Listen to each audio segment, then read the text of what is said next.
Okay, we're continuing our series, Gems of Truth, Spiritual Wisdom from the Words of Jesus. And as I have explained, the words that we read of Jesus that are in the four Gospels that are usually marked by red lettering may or may not be authentic. There's debate among scholars, on critical scholars, on whether or not he said everything that's attributed to him. But as I have pointed out, it doesn't matter to me where it comes from. When you hear something that is true, it resonates at a very deep level. And that's kind of how I go through this. I know what some scholars say about some of the sayings of Jesus, that they're not authentic. But it doesn't matter to me if they are or not. It doesn't matter if they originated from Jesus. Who is the spiritual authority? And we look at Jesus as, the absolute spiritual authority in our life, at least in Christendom. But most of us have been through the phase of life where we're looking at a holy man for our guidance, for our absolute health, absolute prosperity, absolute change of life in whatever way. And I'm not saying that we should stop looking in that direction, but what I think the ultimate message Jesus gave was, the kingdom of God is within you. So do we look to the messenger, or do we look to the message? Do we look to the source? And the time comes when we look to the source. And that's what we want to do. And the advantage of doing that is that then we see a lot of truth in places that we wouldn't have seen it before. When something is moving at a deep level in us, the world looks like a different place. We see beauty where we couldn't see it before. So it's important for us to realize, in fact, when Jesus, somebody approached him at one point and said, "Good teacher, what about this or that?" And he said, "Why do you call me good? There's only one that's good, and that's God." So I think he even deflected people's worship of him. And I think that was I think it was very intentional that he did that, but we don't pick that up in the messages we get today. It's all about Jesus. Jesus is the center. He died for your sins, and it's all about Jesus. But I think it's really all about what Jesus taught. And what Jesus demonstrated, if we take him at his word in this particular case, all the things he did, we can do also, and greater things. Why would somebody say that who's also saying, "Look at me, look just at me"? It's not Jesus that says this. It's the church that grew up around him. So we all have a spiritual authority in us. That's the way we're designed. The fact that we're alive is evidence of a larger process, a larger presence. And we have a tendency to look out, to look back 2,000 years or 5,000 years, however long we look, or look away from our center to some other spiritual authority. And there is no greater authority than our own soul. But we just don't know that. So when we run across some teachings from someone like Jesus that are attributed to Jesus, we watch what goes on in us as we expose ourselves to these words, as we read and listen to these words. Something moves in us. And then a guy like me gets up and gives an interpretation of something, and hopefully that makes it more meaningful. And I think there's a lot of things in the Bible that have been written down that we pass over, and it would take some interpretation to just get our mind back and look at this again. All things lead to our own core. They lead to our own center. All spiritual growth ends up here. You're not going someplace, as you're progressing on your spiritual path, you're going to wind up here. All guidance leads here, leads to you, leads to our soul. And we find that hard to believe because we feel like we need something else. That's why we're seeking. And that's right. We're not plugged into the core, and so we feel empty. There's a vacancy there. There's a neon sign that says vacancy. But that vacancy is simply our lack of attention. And all spiritual teachings turn us back to our core. This only makes sense. The infinite manifests as individual expressions, and we're one of those. So just saying that, the infinite manifests as individual expressions, that means the infinite is manifesting as me. So where do I look for the infinite?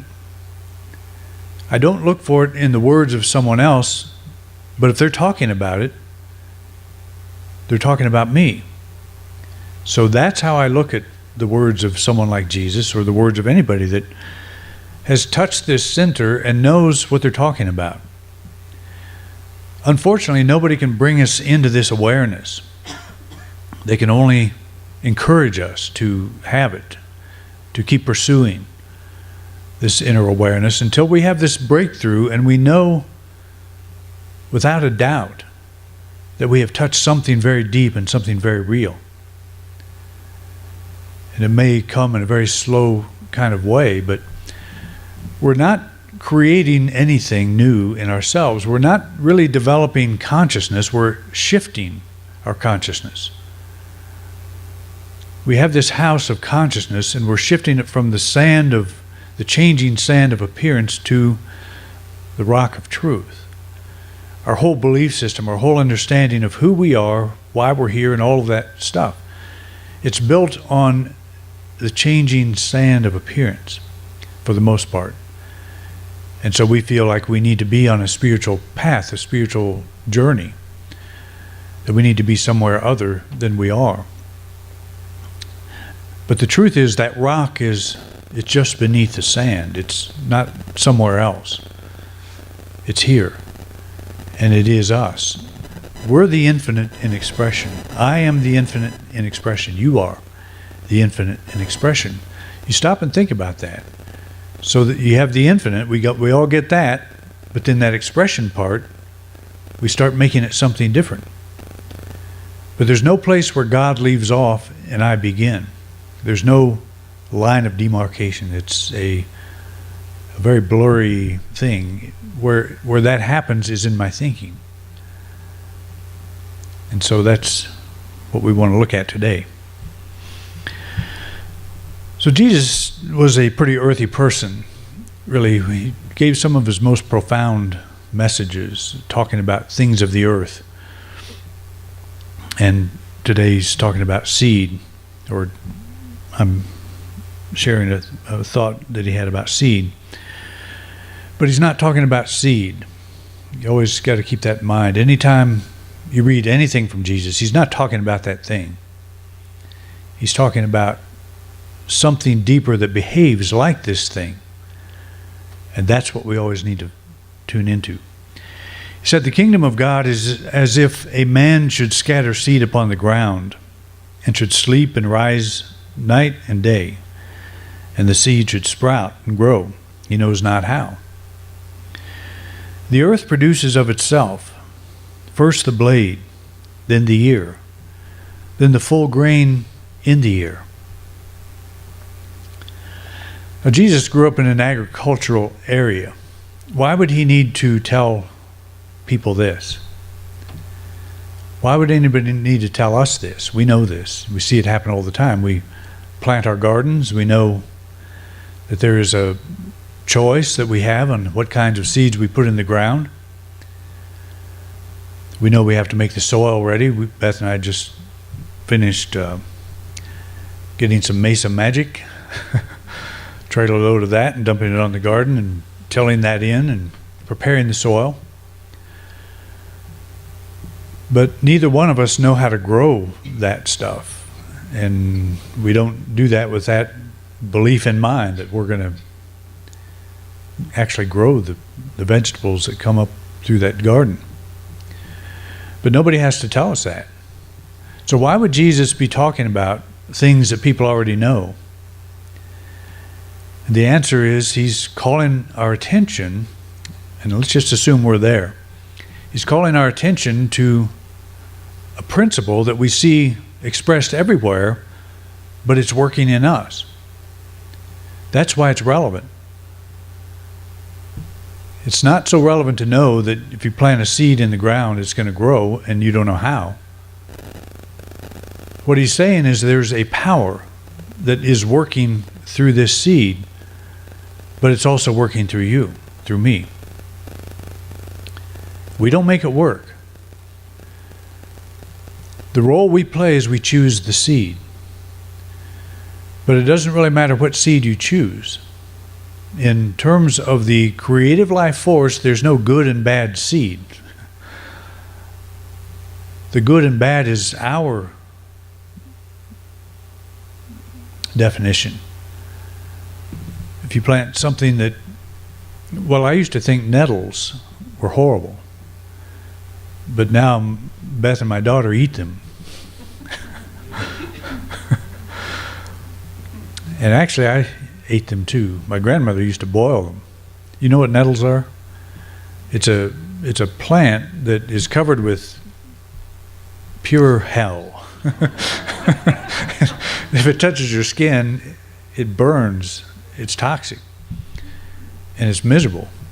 And as kids, we'd go out, running through the woods, and we'd run through a patch of nettles. Wouldn't even know what it was. Well, shortly after, because your skin is inflamed by this. But my grandmother used to gather these and boil them, and I guess that boils off all the nasty stuff, and eat them. I really can't get myself to do that, but a lot of people do, and they did back then, and they do now. I mean, it's a good plant to eat, I guess, and it has some nutritional qualities of some kind. But you don't want to meet one in the flesh. You don't want to meet one in the alley. And I don't know why I got off on that, but there's two gems of truth in this. It has nothing to do with plants. But this is what he's calling our attention to. When you scatter seed, an invisible force takes over to grow that seed. You're responsible for the sowing, not the growing. That's kind of a cool thing to remember. You're responsible for the sowing, not the growing. So that's, we all know that when we're planting our gardens. Do we know that, how that applies to us? That's what we're going to look at. The second thing is once the seed starts to grow, it follows an orderly process that begins so humbly you may not recognize it. You know what a little tomato plant looks like, a little sprout. Actually, when they first come up, they're hard to recognize because they don't look anything like when you have the full-grown tomato. If I say I love tomatoes and somebody hands me a little sprout of something I don't recognize, I wouldn't necessarily see that as they're giving me tomatoes because I don't recognize the potential. What it looks like when it's just beginning to manifest. So I think, well, that is a nice little plant, but I would like a tomato. So I might pass that up, not realize there's a whole bunch of tomatoes in that little plant. But he's calling our attention to that there's this growing process is not something we do. And I think we try to do that sometimes. We have a thought, we have a vision, and we think real hard, and we try to hold real hard that vision. So when was the last time you dropped a seed in the ground and sat next to it and worried and thought and prayed and begged that it was going to come up? We probably don't do that. What do? We plant it and we let it go. So he's calling our attention to something that we all know how to do, and we do it well with our plants, but we may not do it so well with ourselves in our own life. Holding a mental and emotional vision is the equivalent of sowing seed. I have to think this is what Jesus is talking about. What do seeds have to do with me? What does the process he's talking about have to do with me? What am I doing that's like that? What's in my life that works that way? I've said several times, when you step out of your life will disappear. Your life as we all know it will disappear because you are influencing your earthly experience in a way that your life is a fingerprint. It's like a fingerprint. It's unique to you, to your consciousness, to your belief system, to your understanding of yourself and of life. Something's happening through you. This invisible life force, this creative process is working through you to produce life as you have it. So we're planting seeds, we're holding ideas, and that's the seed. And that's, I think, what Jesus is saying. You're doing something that behaves just like planting a seed. And the thing that makes the seed grow is also working through you to make whatever you're holding in thoughts held in mind produce after their kind. Whatever kinds of thoughts we hold, we're producing a life that resembles that. And we may not always think that. We may try to think positive, and we may try to keep our attitude as positive as possible, but our life still feels like it's kind of heavy. We're capable of initiating any material condition we desire. We hold to the ideal, sleep and rise night and day, and the ideal begins to manifest. We know not how. So we don't start this process. And I think that's the most important observation that we want to make here. When you plant a seed, you don't start the process that makes it grow. You simply acknowledge that it's there. We plant our seeds in faith. The faith of understanding that there is a force working through this seed and it's going to produce a plant. But that force doesn't start working the moment we drop the seed in the ground. And that's what's important to remember for each one of us. That the moment you decide to set a goal for yourself, that's not the only time that this creative life force works. It's working all the time. And that's the most challenging thing with this teaching, is it never stops. So all of your moods you could think of as kind of being registered in this process. I've compared it to dropping food coloring in a flowing stream. We're coloring it all the time. And so it's we get involved in trying to make something come about in a way that it's like we're almost telling God or trying to force the process to occur. And what I would point out is it probably is occurring and showing results right now, but they're so small that you don't recognize it. That's the point we want to get to, is you pray for something and it looks like nothing's happening, or maybe you pray for something and something bad happens, something you think is bad happens. But it could be that something that looks bad works out to move something else that causes something else to move, and the whole thing works in a way where you look back and say, now I see, like Joseph, you meant this for evil, but God meant it for good, talking to his brothers who sold him into slavery.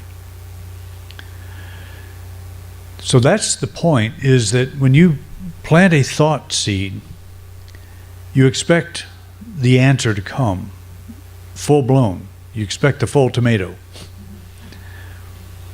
But you don't see a full tomato. You see a little green sprout. That's one of the things that Judge Thomas Trord talks about in his manifestation process, which I'll do another series on that sometime here soon. But he says, even if you see any sign at all that what you're asking for is coming about, the smallest thing, I think I say in the back of the bulletin there, if you're praying for prosperity, you find a dime on the street, just stop and see that as part of the process. That's a little sprout that has popped up. But normally we wouldn't even think of that. That has nothing to do with this goal, this big goal that I have. It's too small.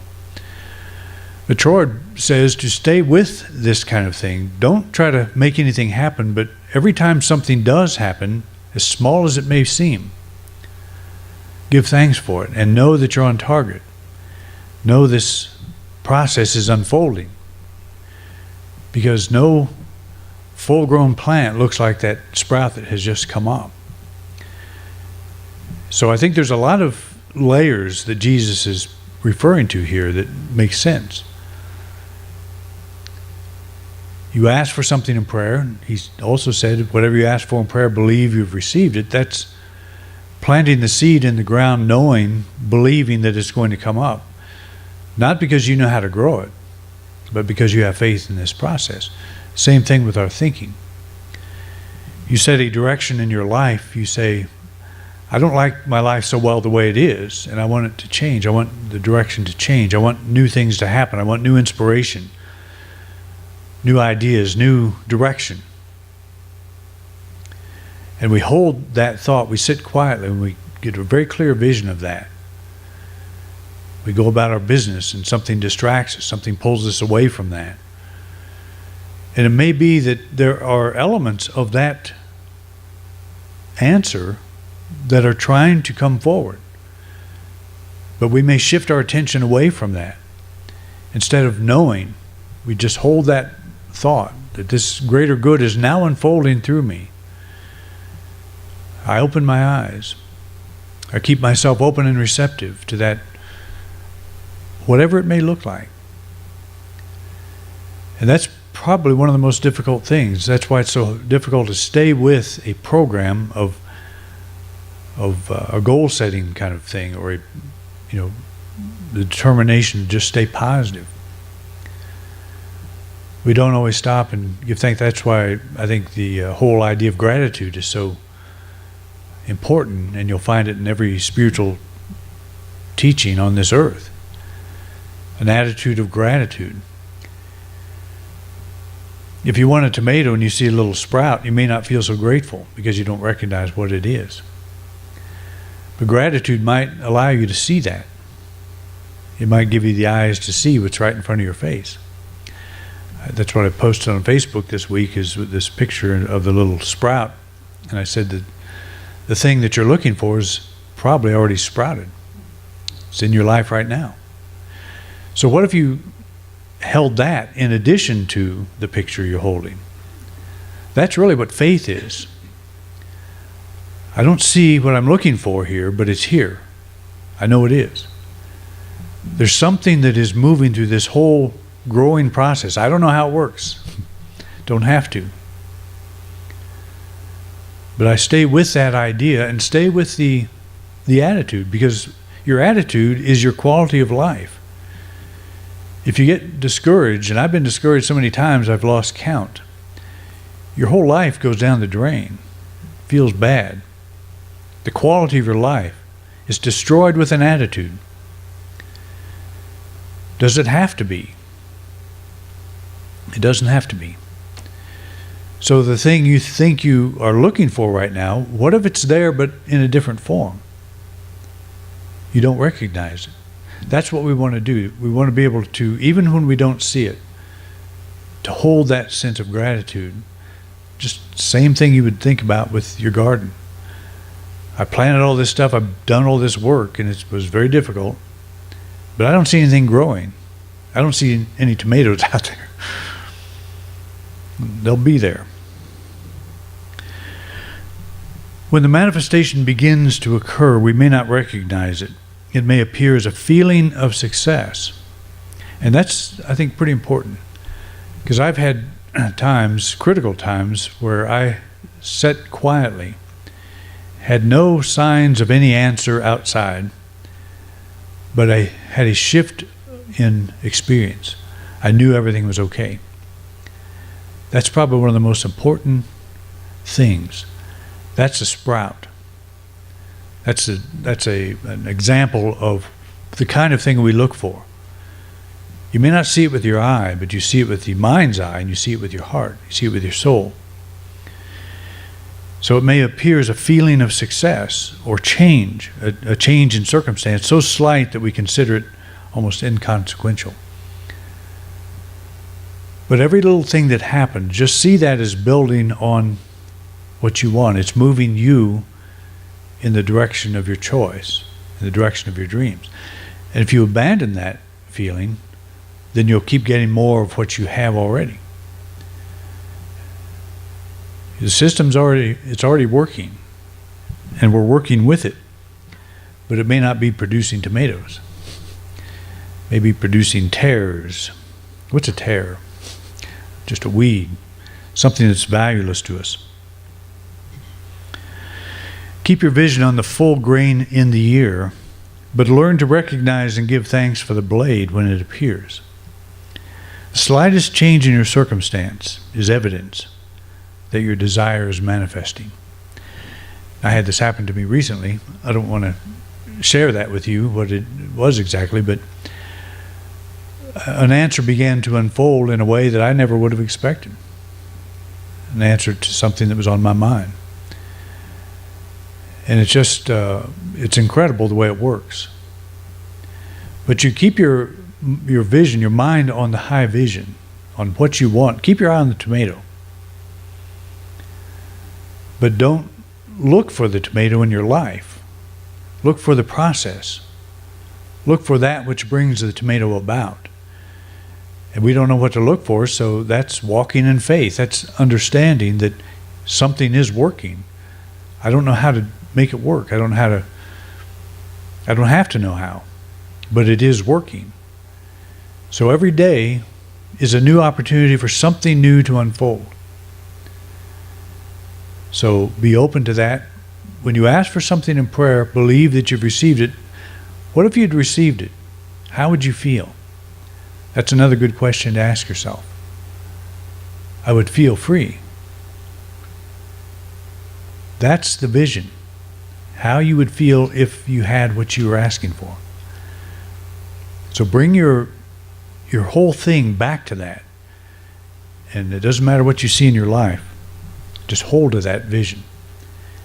And it'll come about. All right? Thank you for coming about. Thank you for being out.